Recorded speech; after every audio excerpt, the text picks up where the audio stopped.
योगी मुह्यति कश्चन तस्मात् सर्वेषु कालेषु योगयुक्तो भवार्जुन। नैते सुखी, कभी इन दोनों से नहीं। तो ये दो विभिन्न मार्ग जो वर्णन किए, इनसे नहीं। पार्थ, हे अर्जुन, वृथा पुत्र, जानन, जानते हुए भी, योगी मुह्यति कश्चन, भगवत भक्त मोहग्रस्त नहीं होता। तस्मात्, अतः, सर्वेषु कालेषु सदैव योगयुक्तः भव, कृष्ण भावनामृत में तत्पर हो जाओ। अर्जुन, हे अर्जुन, हे अर्जुन, यद्यपि भक्तगण इन दोनों मार्गों को जानते हैं। कौन से दोनों मार्ग? देवयान, पितृयान, किंतु वे मोहग्रस्त नहीं होते। अतः तुम भक्ति में सदैव स्थिर रहो। हरि ओम सहना भवतु सहनौ भुनक्तु सह वीर्यं करवावहै तेजस्विनावधीतमस्तु मा विद्विषावहै।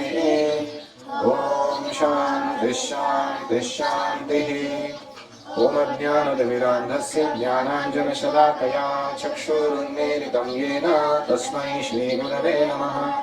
जय श्री कृष्ण चैतन्य प्रभु नित्यानंद श्री अद्वैत गदाधर श्रीवासादि गौर भक्तवृंद।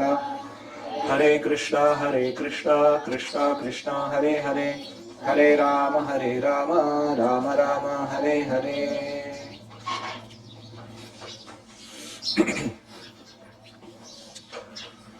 तो इस जगत से प्रयाण करने के विविध मार्गों का वर्णन। पहला मार्ग था देवयान, जो ज्ञानियों का मार्ग है, जिसमें वो उत्तरायण के समय, शुक्ल पक्ष में, दिन में इत्यादि शरीर छोड़ता है और फिर ब्रह्म को प्राप्त करता है, या कम से कम उच्चतर लोगों की प्राप्ति करता है, जैसे चंद्रलोक, चंद्र के ऊपर, स्वर्ग के ऊपर वाले लोग, जन महतपलोक। और दूसरा मार्ग था वो पितृयान, वो कर्मकांडी लोगों का मार्ग है, जिसमें धूमो रात्रि तथा कृष्ण षण्मासा दक्षिणायन, वो वाला मार्ग लेने से जो कर्मकांड करने वाला, चांद्रायण व्रत वगैरह करने वाला व्यक्ति है, वो कहाँ चला जाता है? वो स्वर्गलोक की प्राप्ति करता है। लेकिन प्रॉब्लम क्या है? वहां से पुनः वापस पृथ्वी पर लौट आता है। तो एक श्रुति या एक मार्ग जो है वो क्या करता है? ऊपर ले जाता है भगवत धाम की ओर। दूसरा मार्ग है वो पुनः पुनः इस आवागमन के चक्र में, जन्म मृत्यु के चक्र में फंसा के रखता है।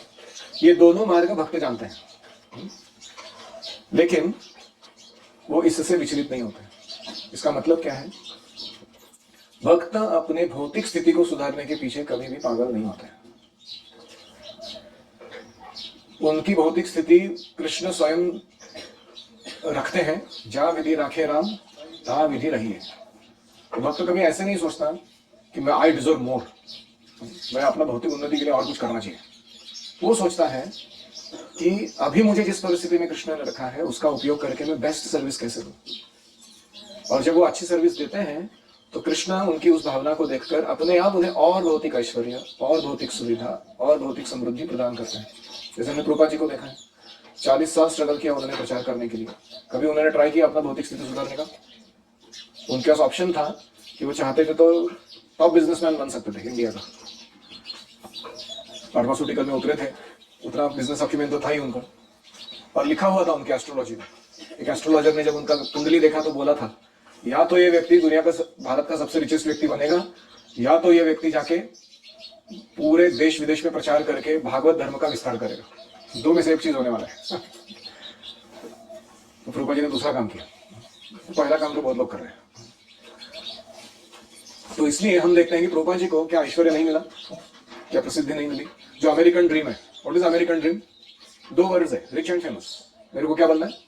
धनी बनना है और प्रसिद्ध बनना है। सिर्फ दोनों में से भी काम नहीं चलता ना, लोगों ने मानना चाहिए तू शाना है करके। तो इसलिए rich and famous is the goal of everybody. और वो अमेरिकन ड्रीम अभी भारतीय युवक भी अपना रहे हैं। हर एक जन अपना अपना तिकड़म लगा रहा है कुछ ना कुछ। और ये ड्रीम का प्रॉब्लम यह है कि व्यक्ति भौतिक रूप से हमेशा असंतुष्ट रहता है। क्यों रिच और फेमस चाहिए? क्या जरूरत है? तुम्हारे पास 1 एकड़ जमीन है, 4 एकड़ जमीन है, अच्छा अन्न है, गाय है, पानी है, हाँ? और food, clothing, shelter, medicine, education, high quality का मेंटेन करके रखा है तुमने, खुशी से नहीं रह सकते तुम? लोगों को पता चलना चाहिए तुम्हारे बारे में। तुम अच्छा कुछ योगदान नहीं दे सकते समाज में उसके द्वारा। तो ये जो अमेरिकन ड्रीम है, इसकी पहले धज्जियां उड़ानी चाहिए हमको, क्योंकि इसी के कारण इस दुनिया के लोग जो है वो दुखी रह रहे हैं। अच्छे भले लोग जिनके पास बहुत कुछ भौतिक रूप से सही भी है, फिर भी वो असंतुष्ट है। मैंने कितने ऐसे फार्मर्स के बेटे देखे हैं, पिताजी के पास 11 एकड़, 15 एकड़, 25 एकड़ जमीन है, लेकिन वो लड़का इतना फ्रस्ट्रेटेड है क्योंकि उसको अमेरिकन ड्रीम का भूत चढ़ गया। उसको क्या ये खेती में क्या रखा है, ये क्या कर रहे हैं, गांव में क्या रखा है ना, ऐसा धारणा लेके बैठे वो लोग। और आजकल की लड़कियां भी शेतकरी है तो शादी करने के बाद हिचकिचाती है वो लड़के से। सारे को कम से कम गवर्नमेंट जॉब चाहिए, नहीं तो कम से कम एक ऐसा एंटरप्रेन्योर चाहिए वो जो महीने का कम से कम लाख रुपए कमाता हो, तभी वो लड़की वरमाला डालेगी उसके गले में। ऐसे लड़कियों पे फूकना भी नहीं चाहिए हमको, क्योंकि उनका उद्देश्य हिला हुआ है अपने जीवन का। They are considering you like a money ATM, money machine, and you are considering them like a sex machine, beauty machine for yourself. ये क्या रिलेशनशिप है ये दुनिया में? तो इसीलिए भक्त लोग ये सारे मार्ग जानते हैं। भौतिक उन्नति या भौतिक दुख निवारण करने के सारे मार्ग भक्त लोग जानते हैं, अच्छे से जानते हैं। नैते श्रुति पार्थ जानन, जानने के बाद भी योगी न मुह्यति, योगी बिल्डर नहीं होता ये सब देखकर। कोई कहेगा अरे यहाँ तो योगी कहा है ना, भक्ति योगी कहाँ का है, रूपा जी क्यों भक्त भक्त कर रहे सब सबको? तो अगले श्लोक पे वो क्लियर होएगा वो क्यों बोल रहा है ऐसा। तस्मात् सर्वेषु कालेषु योग युक्तो भव अर्जुन, इसीलिए सर्वकाल में हमेशा तुम योगी बनो। तो इसका कारण यह है कि कृष्ण भावना जो है it is safe and it is certain. ये दोनों मार्ग जो पहले वर्णन किए हैं, not necessarily they are safe and often they are not very certain. मतलब हर परफेक्शन उसी जन्म में मिलेगा ही, इसका कोई गारंटी नहीं है उस मार्ग का। तो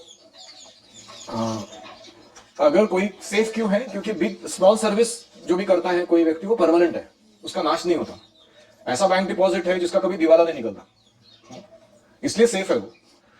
दूसरा है कि यदा कदाचित मनुष्य देह नहीं मिला, पशु के जन्म में योनि भी जाना पड़ा, तो भी कृष्ण भावना का नाश नहीं होगा, जैसे भरत महाराज का तरह। इसलिए सेफ है, गारंटीड है। लेकिन वो महाराज नृग का कथा सुना है ना हमने, उन्होंने इतने पुण्य काम किए थे कि वो एक बड़े कुएं में एक बड़ा छिपकली बन के पड़े थे। कृष्ण के बेटों का बॉल खेलते खेलते उधर गिर गया बंदूक, तो जाके देखा तो अजीब तरीके का लिजर्ड बैठा है अंदर। उन्होंने जाके कृष्ण को बुला के लाया, तो कृष्ण ने अपना हाथ लंबा किया, एक ही हाथ को, और उसको टच किया। जैसे टच किया वो विद्याधर में परिवर्तित हुआ, कृष्ण का स्पर्श होते।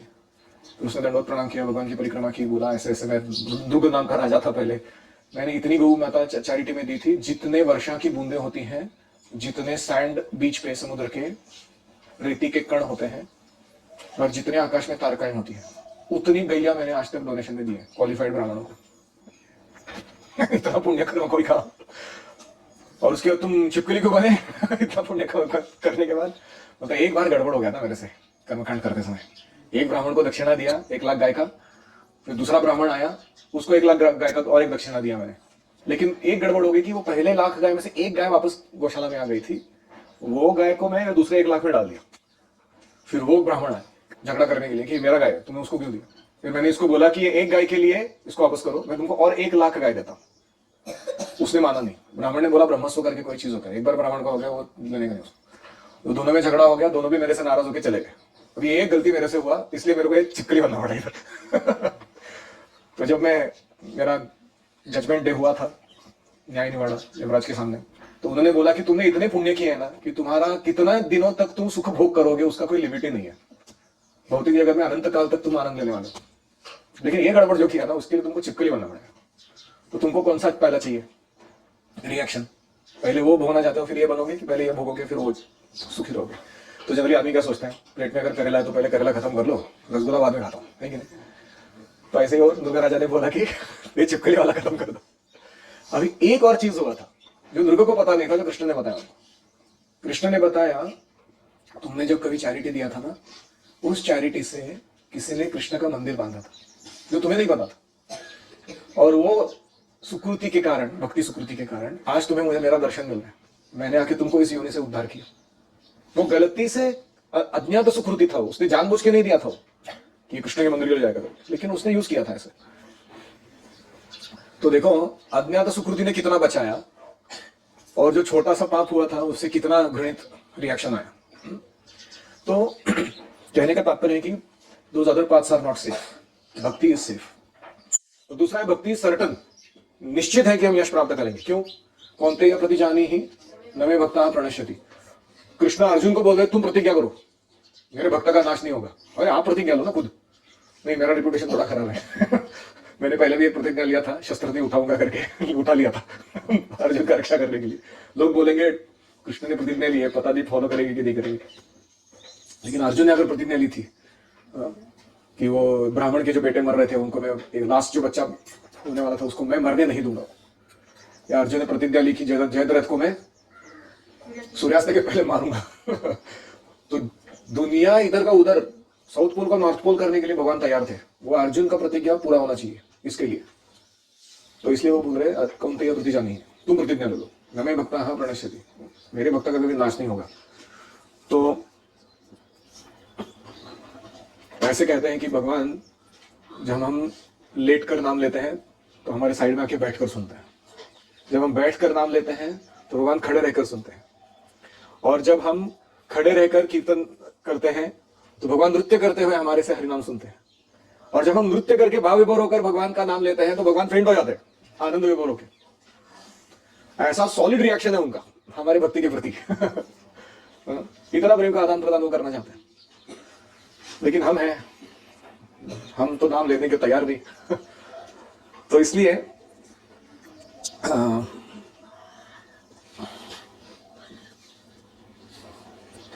जो काला कृष्णदास की कथा आती है कि उसने गलती की, जिप्सी कोई लड़कियां आई थी चैतन्य महाप्रभु के साथ, वो साउथ इंडिया टूर पे गए थे ना असिस्टेंट करके। तो कोई जिप्सी लोगों ने उसको अपने स्त्रियों का प्रलोभन देके चैतन्य महाप्रभु से दूर कराया, फिर अपने कैंप में लेके गए। भट्टाहारी लोग थे वो क्या करते थे, ऐसे तरुणों को फंसाते थे लड़कियों का आमिष दिखाकर, फिर अपने कैंप में सम्मिलित करते थे, फिर अपना प्रजा उत्पादन बढ़ा के फिर अपना जिप्सीगिरी, इधर उधर भटकने का, इंटॉक्सिकेशन, ऐसे जीवन जीते रहने का, अपना हिप्पी जैसे बोला। तो ऐसे ग्रुप में वो काला कृष्णदास चैतन्य महाप्रभु का संग छोड़ के चले गए थे। अभी चैतन्य महाप्रभु गए वो भट्टाहारियों के ग्रुप में, और उन्होंने जाके विनम्रता से दंड प्रणाम करके वो भट्टाहारियों को, जो डाकू जैसे लोग थे, वो उनको बोला कि मेरा ये असिस्टेंट है, मैं सन्यासी हूँ, ये मेरे को चाहिए वापस, प्लीज इसको भेज दो। वो लोग गुस्से में आ गए, चैतन्य महाप्रभु को मारने के लिए उन्होंने सारे हथियार निकाले, बर्ची, तलवार, भाला, कुल्हाड़ लेके मारने के लिए आए हो कोयता। और जैसे मारने के लिए आए चैतन्य महाप्रभु कुछ नहीं किए, उनके हाथों से वो सारे आयुध निकल के बाहर आ गए आकाश में, और उनकी तरफ मुड़े जो लेकर गुजारे थे, और उनके टुकड़े टुकड़े करने लगे वो आयुध, as if they are animated. वो भट्टाहारी चिल्लाने लगे, बचाओ बचाओ, भागने लगे इधर उधर। उसके वो गदारों के बीच में चैतन्य महाप्रभु गए, काला कृष्णदास को अपनी उसकी शिखा पकड़ के खींचे जबरदस्ती लेके गए अपने साथ बाहर निकाले। और जब वो सही स्थान पर पहुंच गए तब काला कृष्णदास को अपनी गलती का एहसास हुआ, क्योंकि वो तब तक उनके बहकावे में आ चुके थे, उनको नहीं समझ में आ रहा था कि मैं गलत कर रहा हूं। बाहर निकले तो समझ में आ रही क्या गलती किया मैंने, भगवान का एसोसिएट बना था मैं, उनका एसोसिएट छोड़ के मैं गया हूँ माया में ऐसे। तो महाप्रभु पूरा परिक्रमा लगा के जब वापस गए जगन्नाथपुरी में, भक्तों को सौंप दिए, काला कृष्णदास को बोला आपने मेरे को असिस्टेंट करके दिया था, सेफली वापस लाके दिया आपको, ये व्यक्ति को, अगले टाइम इसका मुंह नहीं देखूंगा मैं, इसको मेरे एसोसिएशन निष्कासित करो। तो काला कृष्णदास रोने लगा, वो सारे भक्त लोग दुखी हो गए, तो क्या हुआ ऐसा, इसने क्या किया, उन्होंने बताया सारा स्टोरी, कैसा ड्रामा हुआ उधर। फिर भक्तों ने काला कृष्णदास को भेज दिया नवद्वीप, उसको बोला कि चैतन्य महाप्रभु की जो लीलाएं हैं जो तुमने अनुभव की वो जाके सची माता को सुनाओ, ताकि तुम्हें कुछ तो सेवा रहे भक्ति में, और उसको सची माता का संग भी प्राप्त होगा, चैतन्य महाप्रभु की मम्मी का। ऐसे करके उसको बंगाल भेज दिया।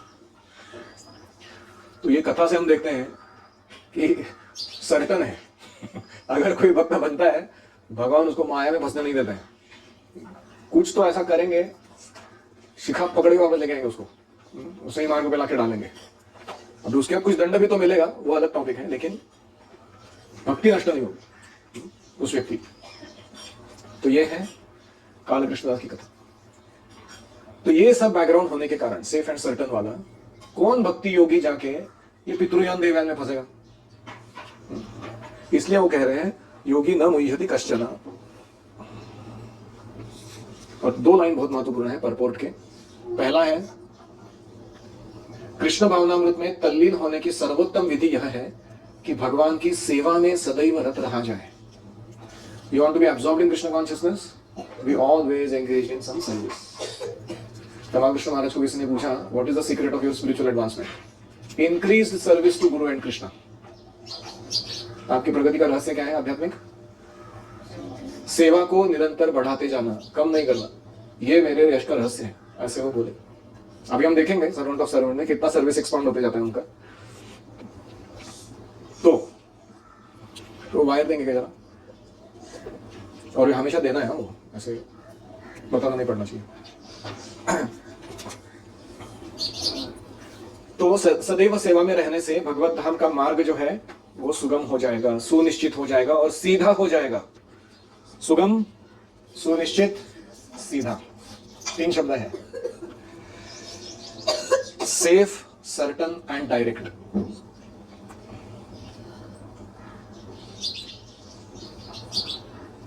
तो रूप गोस्वामी कहते हैं अनासक्तस्य विषयान् यथार्हम् उपयुञ्जतः निर्बन्धः कृष्ण संबंधे युक्तम वैराग्यम उच्यते। मनुष्य को सांसारिक कार्यों से अनासक्त रहकर कृष्ण भावनामृत में सब कुछ करना चाहिए। इस विधि को युक्त वैराग्य कहते हैं। इससे मनुष्य सिद्धि प्राप्त करेगा। अतएव भक्त कभी इन वर्णनों से विचलित नहीं होता, क्योंकि वह जानता है कि भगवत धाम जाने का उसका प्रयाण सुनिश्चित है।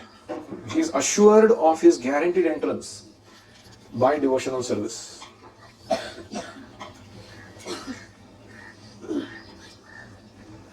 तो अगला जो श्लोक है उसमें जो योगी है वर्णन किया हुआ, उसके 10 प्रकार के मेडिटेशंस बताए गए हैं।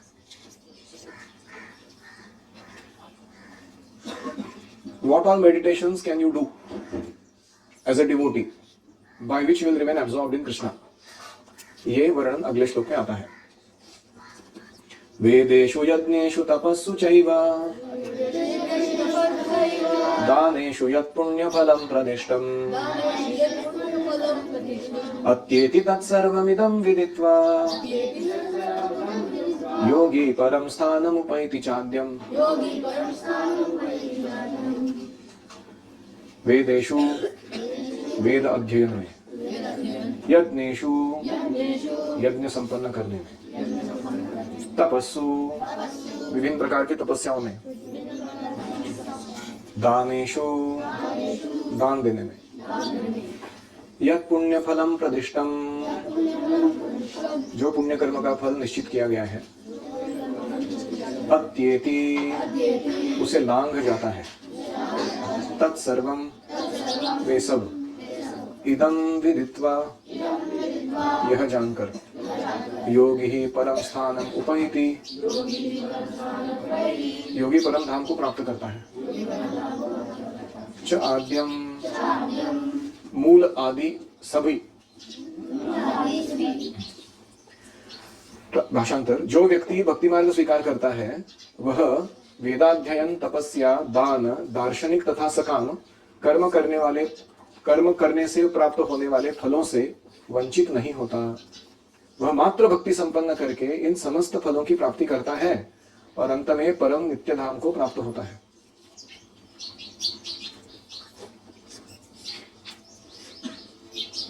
अभी देखो, ये फेवरेट परपोर्ट है मेरा। यह श्लोक जो है वो 7वें और 8वें अध्याय का कंक्लूजन है। प्रभुपाद लिख रहे हैं कि 7वें और 8वें अध्याय में भगवान ने जो कुछ कहा वो इसमें समराइज कर रहे हो। मनुष्य को क्या चाहिए? पहले अपने गुरु के निर्देशन में वेदाध्ययन करना चाहिए। कर रहे हैं आप लोग? उन्हीं के आश्रम में रहते हुए तपस्या करनी चाहिए। कर रहे हैं आप लोग? ब्रह्मचारी को गुरु के घर में एक दास के भांति रहना चाहिए और द्वार द्वार पर भिक्षा मांग कर गुरु के पास लाना चाहिए। ठीक है? पहला आइटम है कि जो बोला सो करो, दास के रूप में रहो, जो देवा दो, सेवा को ना नहीं बोल सकते तुम। दूसरा आइटम में क्या है? बुक डिस्ट्रीब्यूशन, जाओ अच्छे से पुस्तक वितरण करो, लोगों को भक्ति में लाने के प्रयास करो। ब्रह्मचारी जब गुरुकुल से भिक्षा मांगने बाहर निकलता है, उसका मूड ये नहीं कि हम पेट भरने के लिए बाहर जा रहे हैं और खाने को मिलेगा नहीं। हाँ, उसका मूड है कि हम दूसरों को कृष्ण भावना प्रदान करने के लिए जा रहे हैं। इस भावना से वो भिक्षा का कारण लेकर जाता है। उसे गुरु के उपदेश पर ही भोजन करना होता है। गुरु अगर बोलता है नहीं खाने का तो नहीं खाने का। यदि किसी दिन गुरु शिष्य को भोजन करने के लिए बुलाना भूल जाए तो शिष्य को उपवास करना होता है। ब्रह्मचर्य पालन के ये कुछ वैदिक नियम है। तो वेदेशु, यज्ञेशु, तपस्सु, ये 3 वर्ण इधर हो गए। समझ रहे ना ब्रह्मचर्य लाइफ। ठीक है, अभी वो गृहस्थ आश्रम में प्रवेश करेगा तो दानेशु उधर चालू होने वाला है। अपने गुरु के आश्रम में जब छात्र 5 से 20 वर्ष तक वेदों का अध्ययन कर लेता है, कितने साल तक रहना चाहिए? 5 उम्र में आना चाहिए, एज 5, और 20 उम्र तक रहना चाहिए, 5 से 20। इसको दूसरे रूप में देखना है तो 5 साल मिनिमम रहना चाहिए और 20 साल तक मैक्सिमम रहना चाहिए गुरु के घर में। ये मेरा आदेश नहीं है, प्रभुपाद का आदेश है। अपने गुरु के आश्रम में छात्र को 5 से 20 साल का वेदों का अध्ययन कर लेना चाहिए, फिर वह परम चरित्रवान बन जाता है। इसका रिजल्ट क्या है गुरुकुल में रहने का? Very high character. वेदों का अध्ययन मनोधर्मियों के मनोरंजन के लिए नहीं है, इसीलिए मेरे क्लास में तुमको मनोरंजन नहीं मिलेगा ज्यादा। ये तो सीरियस स्टडी चल रहा है सब जो चल रहा है। ये मनोरंजन का बात नहीं है, अभी तो चरित्र निर्माण के लिए है, कैरेक्टर डेवलपमेंट। इस प्रशिक्षण के बाद ब्रह्मचारी को गृहस्थ जीवन में प्रवेश करके विवाह करने की अनुमति दी जाती है। तो अपने गुरु से परमिशन लेता हूँ कि मैं अभी घर जाके विवाह करना चाहता हूँ, आप मुझे परमिशन दीजिए। तो उसको गुरुजी आयोजित करा के देते हैं विवाह के लिए। उसके बाद गृहस्थ के रूप में उसे अनेक यज्ञ करने होते हैं। यज्ञेशु, यज्ञ और दान खास करके किसके लिए है? गृहस्थों के लिए। तो गृहस्थ के रूप में उसे अनेक यज्ञ करने होते हैं। कौन कौन से यज्ञ हैं? भूत यज्ञ, सभी जीवों के लिए यज्ञ करना, जैसे गाय संभालना, कुत्ते बिल्लियों को भी खाना डालना, घर के अंदर नहीं बाहर, या जो भी अलग अलग जीव हैं, चिड़िया है या मछली पालना। अगर जो आपके घर के आजू बाजू जो है उनको संरक्षण या पोषण प्रदान करना। गृहस्थ का यह नहीं कि मेरा घर चला रहा हो, वो पूरा गैंग चला रहा है। वो ह्यूज गैंग इज मेंटेनिंग। जैसे प्रभुपाद जी के पिताजी थे, उनके घर में चूहा आके खाता था, तो क्या करते थे? सेंटर में थोड़ा अनाज छोड़ देते थे ताकि रोज आके खा के जाए, बाकी चीजों को नहीं खाए। तो ऐसा नहीं कि उसको पकड़ के बंद करी मार डालो उसको ऐसे नहीं। तो उसका भी अधिकार है खाने का, है कि हम लोग भी चूहे हैं ना भगवान के क्रिएशन में, हमें तो खा रहे, खुद कमा के खा रहे, थोड़ी कुतर के खा रहे इधर उधर जाके जो भी मिल रहा है, तो उसको भी अधिकार है। तो इसलिए ये हुआ भूत यज्ञ। फिर देव यज्ञ, यानी अर्चना करना, घर में कोई इष्ट देवता का आराधना करना, मंदिर बनाना, लोगों को प्रसाद वितरण करना, देव यज्ञ। फिर ऋषि यज्ञ। ऋषि यज्ञ यानी जो ऋषि मुनि है उनको स्वागत करना अतिथियों के रूप में, उन्हें घर में वास करने देना, उनको चैरिटी देना, उनके प्रचार में मदद करना उनकी, या फिर उनसे ज्ञानार्जन करना, सुनना, उनकी कथा का आयोजन करना दूसरों के लिए। ये ऋषि यज्ञ हो गया। फिर आप्त यज्ञ, रिलेटिव्स है, फ्रेंड्स है, उनके साथ ठीक से व्यवहार रखना, उनकी जरूरत में काम आना, उनको कृष्ण भावना भावित बनाना, इसको आप्त यज्ञ कहेंगे। फिर नृणाम यज्ञ, यानी जो राजा है उसको टैक्स भरना प्रॉपरली समाज में रहते समय, जो अर्निंग है उसमें से 25% टैक्सेशन में जाता था वैदिक टाइम में। अभी तो बहुत ही कम है टैक्सेशन। उस समय के राजा इतने सारी सुविधाओं को प्रदान करते थे, लोग देने में हिचकिचाते नहीं थे। तो ये टैक्सेशन हो गया। राजा को यथोचित आदर देना, समाज के नियम पालन करना, शासन के नियम पालन करना, जो भी राष्ट्र में तुम रह रहे हो वहां के प्रोटोकॉल्स। फिर उसके बाद है पितृणाम, अपने माता पिता पितर, उनके लिए केयर करना, उनके बुढ़ापे में काम आना, उनके अच्छे ख्याल रखना, या यज्ञ करना पितरों के लिए, तिलांजलि, तर्पण, वो सब करना, श्राद्ध करना। तो ये सारा क्या है? ये गृहस्थ का जीवन है। Anywhere you heard the word careless enjoyment किधर भी सुना आपने वर्ड वैदिक कल्चर में? ऐसा जो जी रहे हैं उसको क्या कहते हैं? गृहस्थ। तो ये व्यक्ति ये वटवृक्ष जैसा है जो बहुत सारे चिड़ियों को, बंदरों को, उंदीर को शेल्टर दे रहा है अपने आप में, उसका बहुत आदर किया जाता है इसलिए। तो ये है गृहस्थ जीवन। ये अलग अलग प्रकार के यज्ञ गृहस्थों को करने होते हैं। किसी को लग रहा है कि इतने यज्ञ कैसे करेंगे, 2 ही यज्ञ कर सकता हूँ मैं, अच्छे से सुनूंगा, गुरु की सेवा करूंगा, 2 ही यज्ञ अच्छे मेरे लिए, वो आजीवन ब्रह्मचारी रह सकता है। वो व्यक्ति इज एन नैष्ठिक ब्रह्मचारी। जिनको यज्ञ का वर्णन सुन के लग रहा है कि नहीं मुझे ये करना है आगे जाके, वो गृहस्थ बनेंगे। और जिनको लग रहा है दोनों भी नहीं करना है मेरे को, इररिस्पांसिबल जीवन है, वो नरक में जाएंगे। उनका दूध का कोई भला नहीं कर सकता। तो उसके बाद है गृहस्थ के रूप में ऐसे अनेक यज्ञ करने होते हैं जिससे वह आगे उन्नति कर सके। उसे देश काल पात्र के अनुसार दान देना होता है। देश मतलब कौन सा भौगोलिक प्रदेश, काल मतलब किस समय, एकादशी या जन्माष्टमी, योग्य समय देखकर। पात्र यानी व्यक्ति कौन है मेरे सामने, अगर कोई भिखारी है, शूद्र है, तो उसको एक प्रकार का दान है, ब्राह्मण है उसको अलग प्रकार का दान है, तो उसे देना होता है। और सात्विक तामसिक राजसिक 3 प्रकार के दानों में भेद करके सात्विक दान देना होता है। भगवद गीता में वर्णन आएगा उसका आगे, तो अभी ये टॉपिक नहीं है। लेकिन सत्वगुण का दान कैसा होता है, जो पीएम मोदी ने कोट किया हो खारघर टेम्पल ओपनिंग के एड्रेस में, दातव्यम इति यद्दानम दीयते अनुपकारिणे देशे काले च पात्रे च तद्दानम सात्विकम स्मृतम, ये कोट किया था उन्होंने। What a nice Bhagavad clarity कि दान जो दातव्यम इति, ये देना मेरे लिए मेरा कर्तव्य है, इस भावना से जो दिया जाता है। ऐसा नहीं कि क्यों देना पड़ रहा है, ग्रज पूर्वकम, या मेरे को क्या मिलेगा इच्छा पूर्वक, नहीं, दातव्यम, I have to give this. अनुपकार, अनुपकार मतलब क्या है, एहसान जताने के लिए नहीं। जैसे होता ना लोगों में, तुम्हारी शादी में मैंने तुमको ये गिफ्ट दिया था, अभी तुम मेरी शादी में मेरे को क्या गिफ्ट दोगे ऐसे नहीं। हमारे आपने देखा रहेगा घर में हमारी मम्मियाँ जो अलग अलग गिफ्ट्स आती है वो अलग रखती है, किसने कौन सा गिफ्ट दिया था वो लिख के रखते हैं, फिर उसका काउंटर बैलेंस करना होता है बाद में जाके कि अरे उसने इतने कीमत का दिया, अभी हमको भी इतना देना पड़ता है। तो ऐसे नहीं, अनुपकारिणे। और देशे काले च पात्रे च, सही देश सही काल सही व्यक्ति को देना चाहिए। तद्दानम सात्विकम स्मृतम, तो ऐसे हमें दान देना होगा। ये गृहस्थ आश्रम का वर्णन चल रहा है। तो उसके बाद गृहस्थ जीवन के बाद, अभी ये बहुत इंपॉर्टेंट है, वानप्रस्थ आश्रम ग्रहण करना पड़ता है।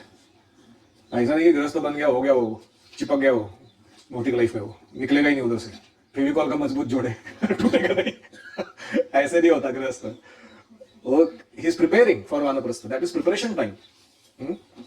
उसे जंगल में रहते हुए वृक्ष की छाल पहनकर क्षौर कर्म यानी शिखा वगैरह रख के टक्कल करके क्षौर कर्म आदि किए बिना कठिन तपस्या करनी होती है। क्षौर कर्म यानी शेविंग एंड हेयर कटिंग नहीं करते वो लोग, जटा दाढ़ी बढ़ा देते, उस समय की बात है। अभी का वानप्रस्थ आश्रम थोड़ा इसका स्टैंडर्ड अलग है। इस प्रकार मनुष्य ब्रह्मचर्य गृहस्थ वानप्रस्थ तथा अंत में संन्यास आश्रम का पालन करते हुए जीवन की सिद्धावस्था को प्राप्त करता है। अपने हर एक आश्रम में अगर आप यथोचित व्यवहार रखोगे, ब्रह्मचारी में ब्रह्मचर्य जैसे रहोगे, गृहस्थ में गृहस्थ, वानप्रस्थ में वानप्रस्थ, संन्यास में संन्यास, तो ये आश्रम का प्रोसेस इतना परफेक्ट है कृष्ण ने दिया हुआ कि आपको संसिद्धि प्रदान करेगा। ये कृष्ण भावना का जो अल्टीमेट गोल है वो आपको प्रदान कर सकता है। अभी कुछ लोग हैं सिद्धावस्था को प्राप्त करते हैं, इनमें से कुछ लोग स्वर्ग लोग जाते हैं जो अधिक उन्नति करते हैं, उच्च लोकों में जाते हैं, कुछ लोग निर्विशेष ब्रह्म ज्योति तक जाते हैं, कुछ लोग वैकुंठ लोक तक जाते हैं, या कुछ लोग कृष्ण लोक चले जाते हैं। सारे नाम है यहाँ पर। वैदिक ग्रंथों में इसी मार्ग की रूपरेखा प्राप्त होती है। दिस इज द फुल वैदिक प्रोग्राम, ये हमारा करिकुलम है लाइफ का, ऐसे जीवन जीना है। तो ये वर्णन वेदेषु यज्ञेषु तपस्सु चैव दानेषु यत् पुण्य फलम प्रतिष्ठम, ये लाइन के लिए इतना वर्णन हुआ है। अभी अगला वर्णन अत्येति तत्सर्वम, ये जो सारा वर्णन किया इसको लांघ कर चला जाता है एक भक्त। He doesn't have to go through this elaborate process if he becomes a pure devotee। ये बात बताने के लिए ये वर्णन हुआ था कि क्या क्या लांघ कर जाता है वो। अगला लाइन, किंतु कृष्ण भावनामृत की विशेषता यह है कि मनुष्य एक ही झटके में भक्ति करने के कारण मनुष्य जीवन के विभिन्न आश्रमों के अनुष्ठानों को पार कर जाता है। जैसे माधवेंद्रपुरी है, चैतन्य महाप्रभु है, भक्त रूप में जब लीलाएं कर रहे हैं, they are not part of वर्णान आश्रम, दे आर बियॉन्ड। ऑलरेडी वो पालन करके हमको दिखा रहे हैं कि मैंने ब्रह्मचर्य था, फिर शादी किया, फिर संन्यास लिया, वो सब उनको पालन करने की जरूरत नहीं है, क्योंकि उनकी जो भावावस्था है वो परिपूर्ण है, इसलिए उनके लिए नियम कानून वेदों के लागू नहीं होते हैं।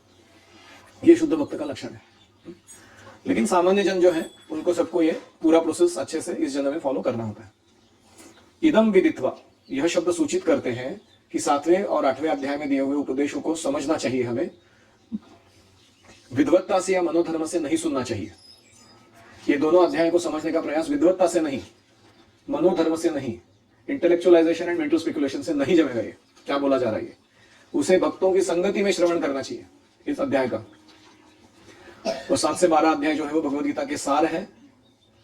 प्रथम 6 अध्याय, अंतिम 6 अध्याय, इन मध्यवर्ती 6 अध्यायों का आवरण है, उनकी सुरक्षा करने के लिए है।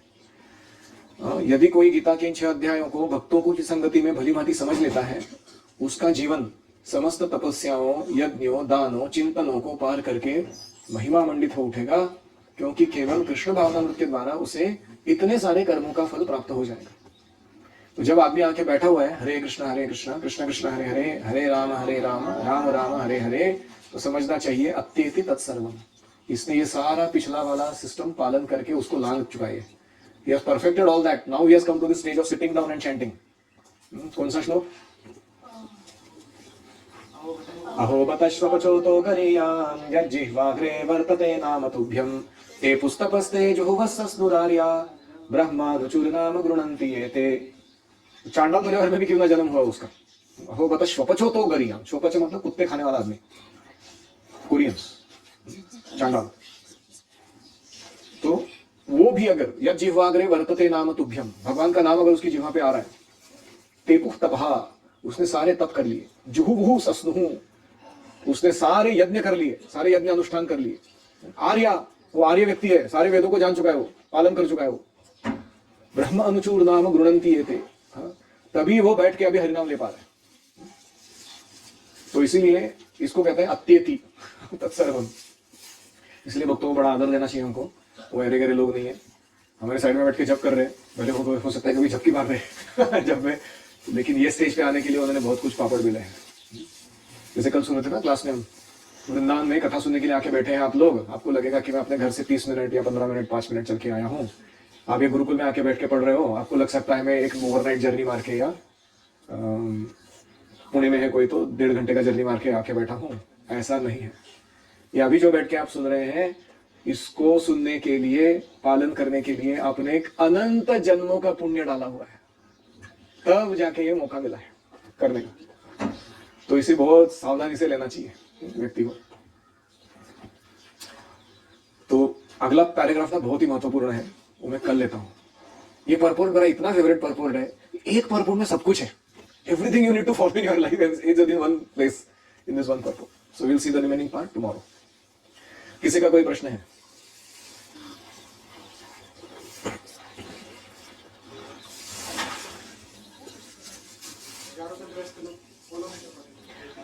ज्यादातर गृहस्थ इस सारे आदेशों को पालन नहीं कर पा रहे हैं, तो करना चाहिए। इसके लिए ट्रेनिंग होनी चाहिए अच्छे से। और उनको पहले गुरुकुल ट्रेनिंग मिस कर दिया ना उन्होंने, इसलिए ऐसी हालत है। उनका दोष नहीं है पूरा, लेकिन वो अभी भी अगर अच्छे गुरु के सानिध्य में जाते हैं, शिक्षा गुरुओं को ढंग से चुनते हैं, और अपने जीवन को बदल सकते हैं।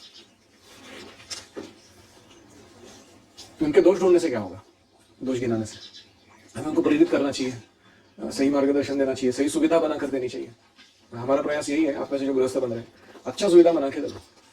अच्छा मंथली इनकम है, अच्छा प्रसाद है, अच्छी सेवा है, बहुत सुलभ पूरा साधना का समय है, अलग अलग कोर्सेस पूरे करे हैं, भक्ति शास्त्री, भक्ति वैभव, सब कुछ। This is perfect life lead like. हमको क्या जरूरत है भौतिक जीवन में जाके मगजमारी करने की? उन लोगों से झेलना मतलब सेल्फ टॉर्चर है, दूसरों का संग।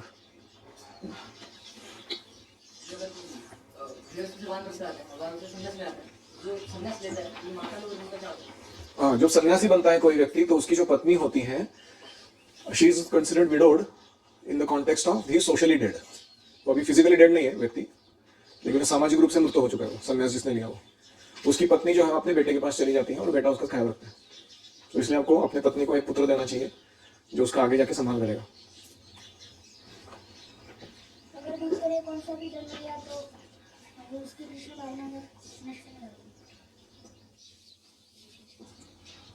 अगर भक्त ने जन्म लिया था। अब पशु जन्म योनि में भी जाएगा भक्त तो भी उसकी कृष्ण भावना नष्ट नहीं होती, वहां टिकी रहती है। अगर कोई भक्त था पहले पर वो माया उसको खींच के लेकर गई और फिर भी भगवान उसको शिका पकड़ के भक्ति में वापस ले आए। और ये काम तुम्हारे लिए तुम्हारी टीचर कर रही है इधर बैठ के। तुम बीच बीच में माया में चले जाते हो, ढूंढने के लिए आते हैं, कौन उठा नहीं सुबह, कौन मंगल आरती में नहीं आया ब्रह्मचारी, और कौन है वो ग्राउंड पे नहीं दिख रहा है, ताइक्वांडो नहीं खेल रहा है उधर, हाँ आते ही नहीं ढूंढने। वो चैतन्य महाप्रभु का ही काम कर रहे हो, बुरा नहीं मानने का उसको। हमको मानना चाहिए कि पहले मैं माया में जाने का मेरा नेचुरल टेंडेंसी है और मेरे को पकड़ के लाना पड़ता है कृष्ण भावना में, इसलिए वो पुलिसिंग जरूरी पड़ता है। लेकिन मेरे को कोई पुलिसिंग करने की इच्छा नहीं है, मैं अच्छा नहीं लगता ऐसे लोगों के पीछे पड़ना। मैं तो अपना अपना खुश रहूँ, भागवतम पढ़ूँ या कीर्तन करूँ या कुछ टीचिंग ट्रेनिंग करूँ। ये क्या पुलिसिंग फालतू का, कौन जा रहा है, कौन आ रहा है, किधर रह रहा है, क्या बात कर रहा है। वासु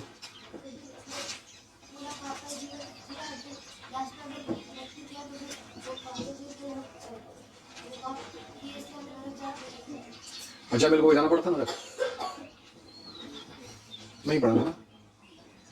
तो अगर निष्पाप था व्यक्ति, मतलब निरागस रूप से पाप हो गए, अभी भक्ति में आया तो उसने गड़बड़ नहीं किया, और वो ऐसा नहीं कि मेरे को वो पापों से मुक्ति चाहिए इसलिए उसने नाम लिया, तो ऐसे उसके माफ कर दिया। गणेश को